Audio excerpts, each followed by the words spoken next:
Hello बच्चों, good morning. देखिए, आज जो हमारी हेडिंग है वो हेडिंग है, डालिए इसको,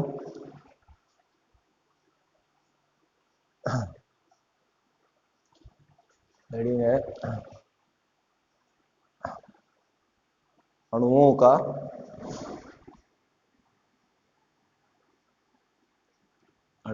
का इलेक्ट्रॉनिक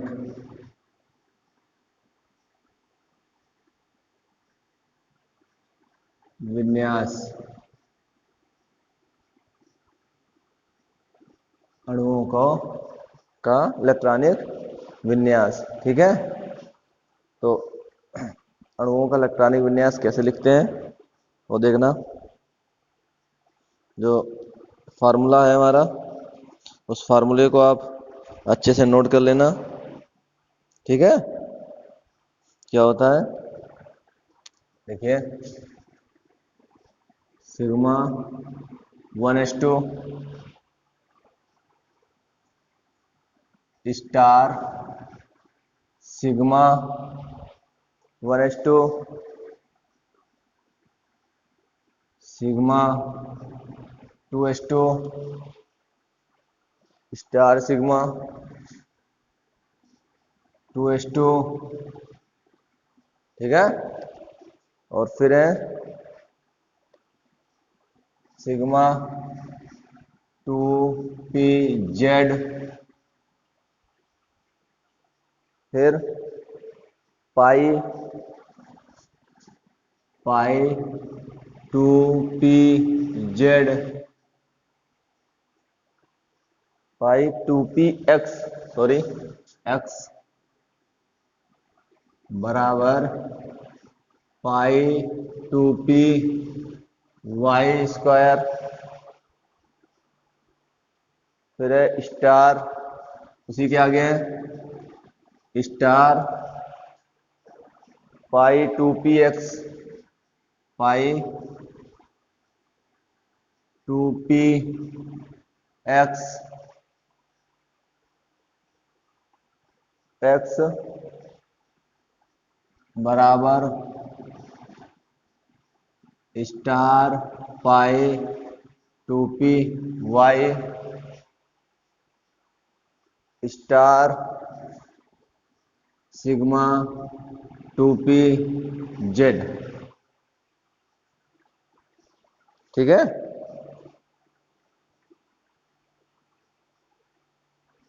हो गया।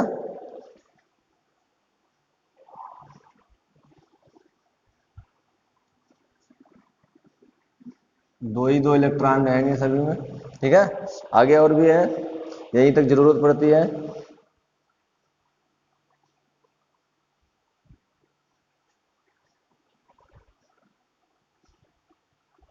हो गया, इसको नोट कर लेना, ये इलेक्ट्रॉनिक विन्यास करने का है।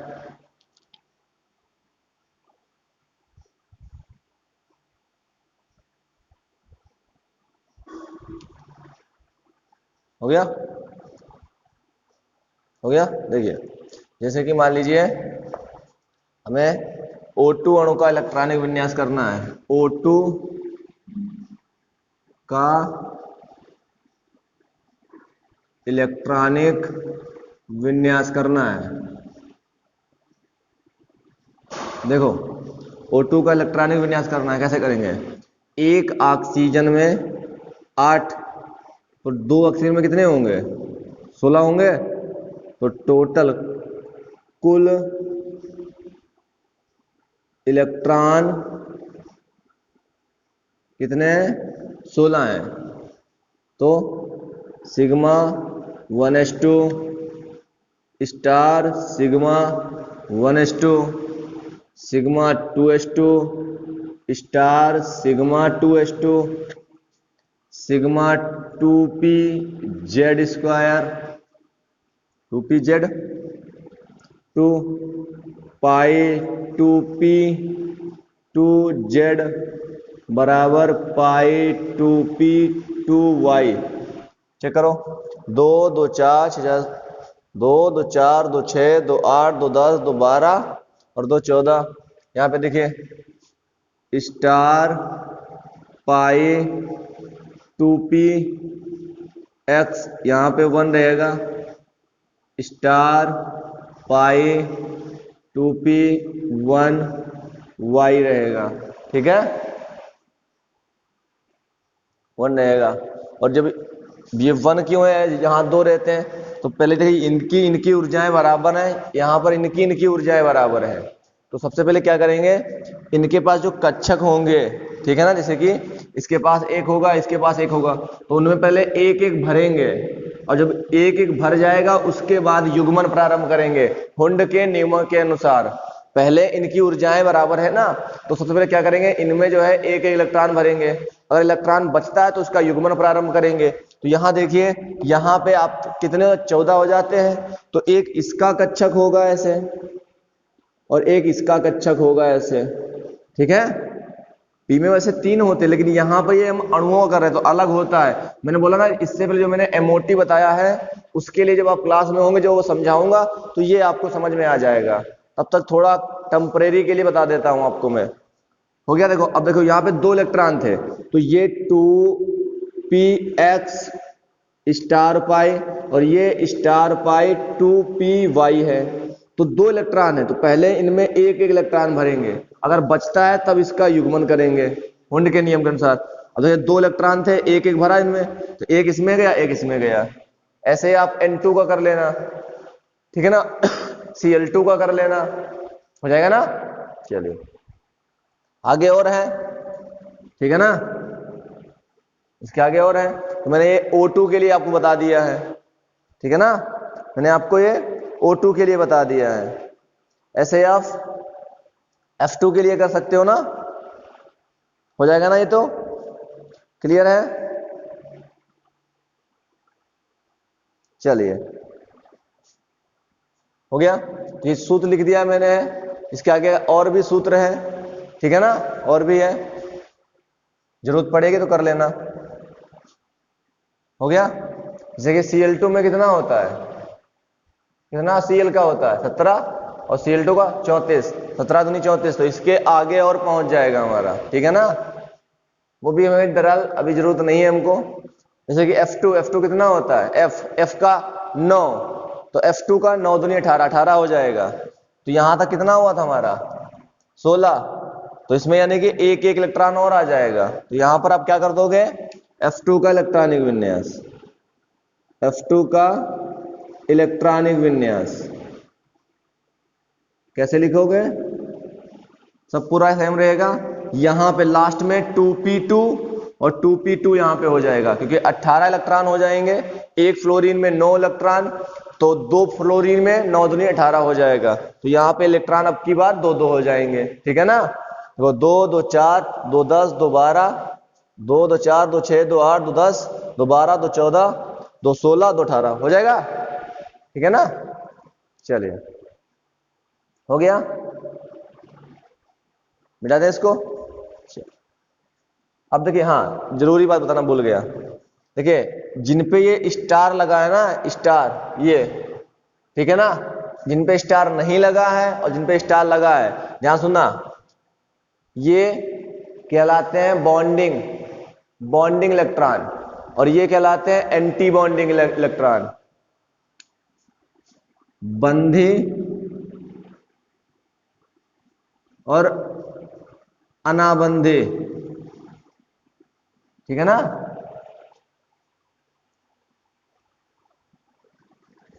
प्रति लिख देना, प्रति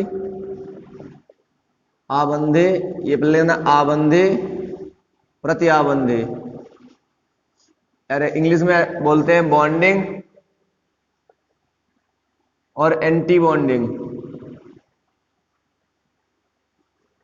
आप इंग्लिश याद रखना, ज्यादातर यही बोलूंगा मैं, bonding electron, anti bonding electron. किसको बोलते हैं, जिनमें स्टार लगा होता है वो एंटी बॉन्डिंग है, जिनमें स्टार नहीं लगा वो बॉन्डिंग इलेक्ट्रॉन है। ओके, जिनमें स्टार लगा होगा एंटी बॉन्डिंग, जिनमें स्टार नहीं है वो बॉन्डिंग कहलाते हैं इलेक्ट्रॉन, ठीक है ना। ओके, ये पॉइंट याद रखना, बॉन्डिंग इलेक्ट्रॉन क्या है और एंटी बॉन्डिंग इलेक्ट्रॉन क्या है।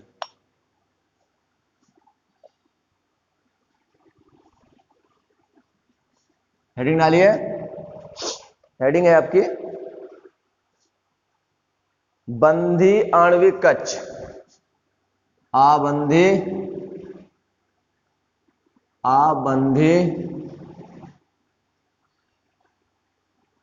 आणविक कक्षक। क्या लिखोगे? बॉन्डिंग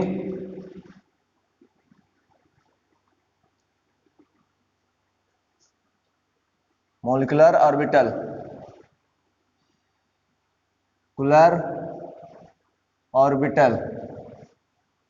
ठीक है ना? बॉन्डिंग मॉलिक्यूलर ऑर्बिटल हो गया।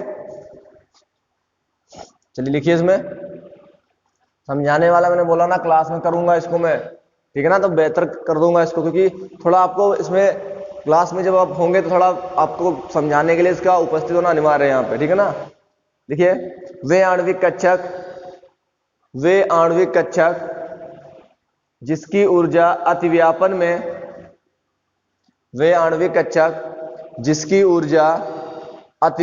में भाग लेने वाले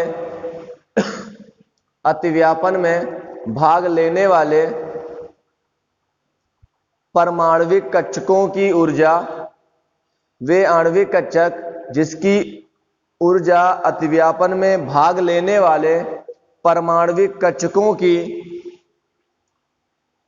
ऊर्जा से कम होती है,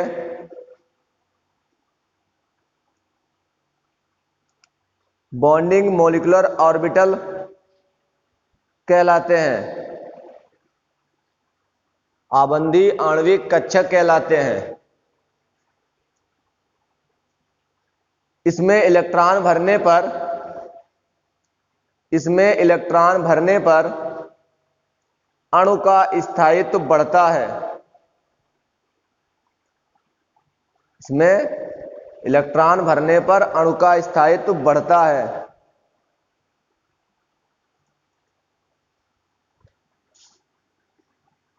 नंबर 2 हेडिंग डालिए, प्रति आबंधी आणविक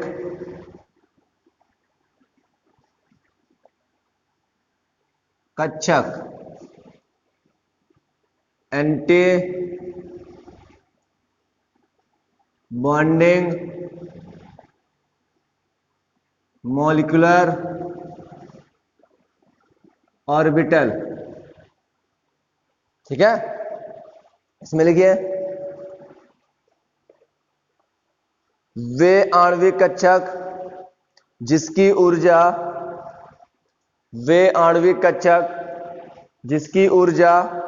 अतिव्यापन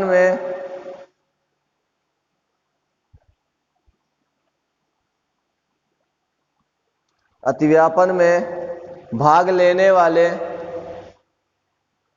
परमाणविक कक्षकों की ऊर्जा से अधिक होती है, प्रति आबंधी आणविक कक्षक कहलाते हैं।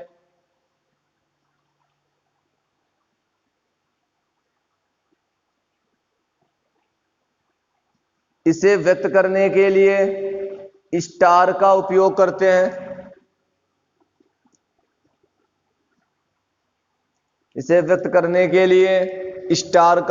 करते हैं। इसमें इलेक्ट्रॉन भरने पर अणु का स्थायित्व घटता है। नंबर 3 लिखिए, नॉन बॉन्डिंग मॉलिक्यूलर ऑर्बिटल, अनाबंधी, इनको बोलते हैं अनाबंधी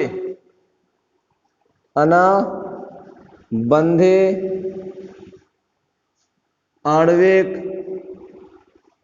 कक्षक,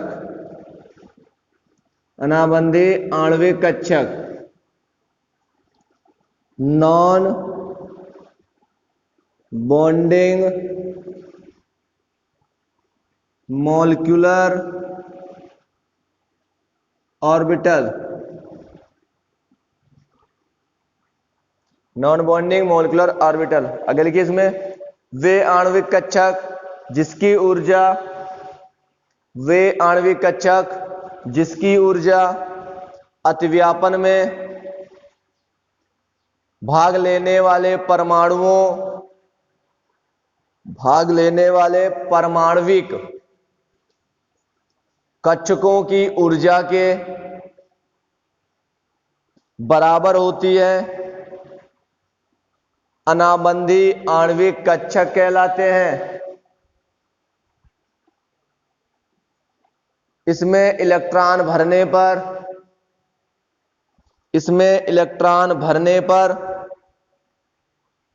भरने पर अणु के स्थायित्व पर कोई प्रभाव नहीं पड़ता है।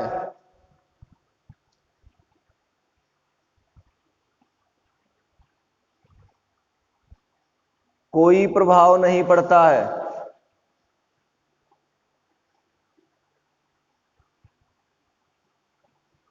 हो गया? हो गया? अगले हेडिंग डालिए, अणु के गुणों की व्याख्या। क्या हेडिंग है?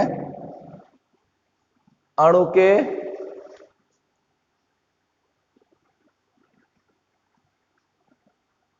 गुणों की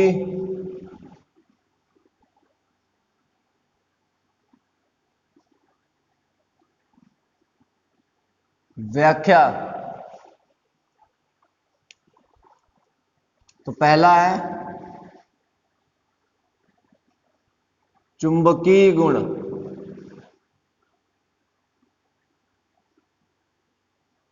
चुंबकीय गुण, ठीक है। तो इसमें आता है अनुचुंबकीय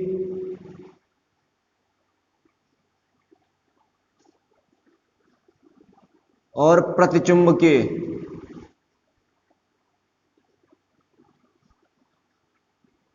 ठीक है, अनुचुंबकीय और प्रतिचुंबकीय। अगर आयुग्मित इलेक्ट्रॉन है तो वह अनुचुंबकीय है, मतलब चुंबक की ओर आकर्षित होगा। अगर आयुग्मित इलेक्ट्रॉन नहीं है तो वह प्रतिचुंबकीय होगा, मतलब चुंबक की ओर आकर्षित नहीं होगा। ठीक है ना?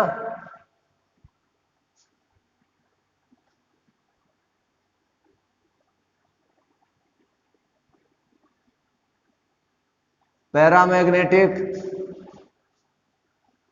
इसको बोलते हैं डायामैग्नेटिक। पैरामैग्नेटिक और डायामैग्नेटिक, क्लियर? चुंबकीय गुण में दो आते हैं, अनुचुंबकीय और प्रतिचुंबकीय। जैसे कि अभी आपने O2 किया था, तो O2 में आपने देखा था कि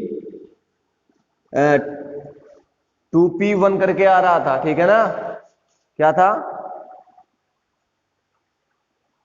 star pi 2p x1 star pi 2p x1 star pi 2p y1, यही था ऑक्सीजन में। तो देखो इनमें दो अयुग्मित इलेक्ट्रॉन है, O2 अणु में दो अयुग्मित इलेक्ट्रॉन है, इसलिए ये कैसा होगा? अनुचुंबकीय होगा। ठीक है ना? मिटा दें इसको। नंबर 2, ये पूरा लिख लेना इलेक्ट्रॉनिक विन्यास, ठीक है अपना। नंबर 2 लिखो। Number 2, bond order.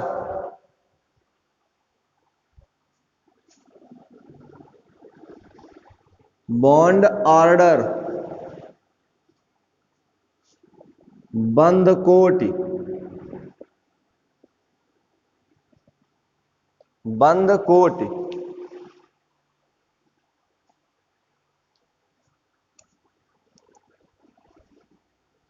Bond order बराबर NB माइनस NA बटे 2 हो गया। NB क्या है पहले वो लिख लो, और Na क्या है वो लिख लो।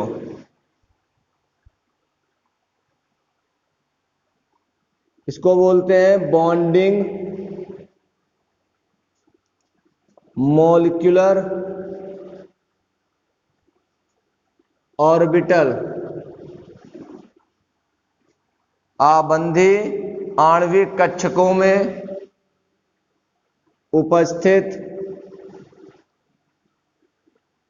इलेक्ट्रॉनों की संख्या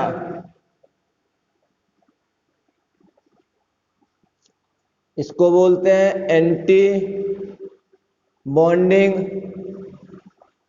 मॉलिक्यूलर ऑर्बिटल में उपस्थित इलेक्ट्रॉनों की संख्या। ठीक है,